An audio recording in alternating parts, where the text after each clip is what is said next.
కేవలం శ్రీ అందశ్రీ గారికి గౌరవం ఇవ్వటమే కాదు,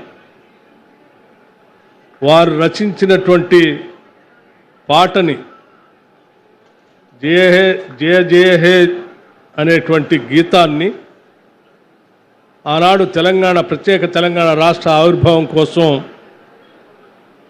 ప్రతి దగ్గర ఆ పాటతో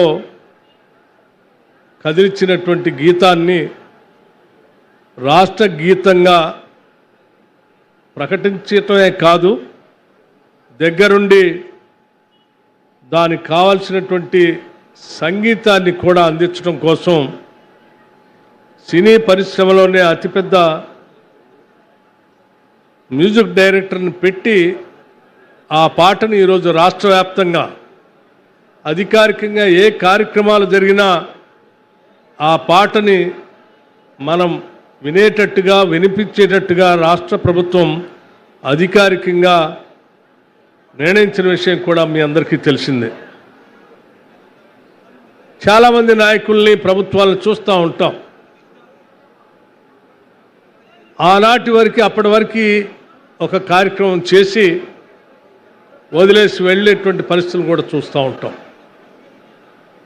కానీ ఆనాడు ఏ 5 వాగ్దానాలను అందశ్రీ గారి కుటుంబానికి ఇచ్చారో ముఖ్యమంత్రి గారు, ఆ 5 వాగ్దానాలని కూడా తిరిగి ఈరోజు భూమి పూజ చేసి స్మృతి వనాన్ని నిర్మించేటప్పటికే కావలసిన వాగ్దానాలను కూడా మర్చిపోకుండా పూర్తి చేసి అందించినటువంటి అంశాలను కూడా ఈ సందర్భంగా నేను గుర్తు చేయదలుచుకున్నాను.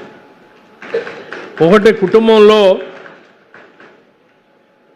తప్పనిసరిగా ఆ కుటుంబాన్ని ఆదుకోవటానికి ప్రభుత్వ పరంగా ఒక ఉద్యోగం ఇస్తామని చెప్పటమే కాదు, తదనుగుణంగా అందశ్రీ గారి కుమారుడు శ్రీ దత్తుకి బీజేఆర్ డిగ్రీ కళాశాలలో ఉపన్యాసకుడిగా ఉద్యోగం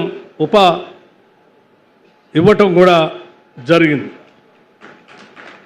అట్లాగే అందశ్రీ గారు రచించినటువంటి నిప్పుల వాగు కవితా సంకలాన్ని 20,000 కాపీలు వేసి పంపిణీ చేయటం జరుగుతుందని ఆనాడు ముఖ్యమంత్రి గారు చెప్పడమే కాదు, విద్యాశాఖ ఆదేశాలు ఇచ్చి ఆ పని పురోగతిలో కూడా పెట్టారు. అదేవిధంగా అందశ్రీ అంతిమ సంస్కారం జరిగిన చోటును అందశ్రీ స్మృతివనంగా ఏర్పాటు చేస్తామని ప్రకటించిన దానికి అనుగుణంగా అందశ్రీ జయంతి రోజు 17/7/2026 రోజున ముఖ్యమంత్రి గారు భూమి పూజ చేసి ఈరోజు పునాది రాయి వేస్తూ ఉన్నారు.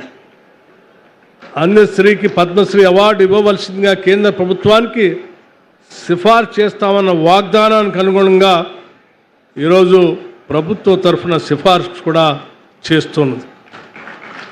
అంటే ఈ విషయాలన్నీ నేను ఎందుకు చెప్పదలుచుకున్నానంటే, ఈ ప్రభుత్వం, కాంగ్రెస్ ప్రభుత్వం, ప్రజాప్రభుత్వం, ముఖ్యమంత్రి రేవంత్ రెడ్డి గారి నాయకత్వంలో ఉన్నటువంటి క్యాబినెట్ ఈరోజు ఈ రాష్ట్రం కోసం తప్పించినటువంటి ఒక నిరుపేద కుటుంబంలో, ఒక పేద కుటుంబంలో పెరిగినటువంటి ఒక దళిత వర్గాలకు చెందినటువంటి ఒక గాయకుడిని గుర్తించి వారు రాసినటువంటి పాటని రాష్ట్ర గేయంగా ప్రకటించడమే కాదు, వారికి సముచితమైనటువంటి గౌరవం ఈ రాష్ట్ర ప్రభుత్వం ఇస్తుంది, ఇస్తుంది.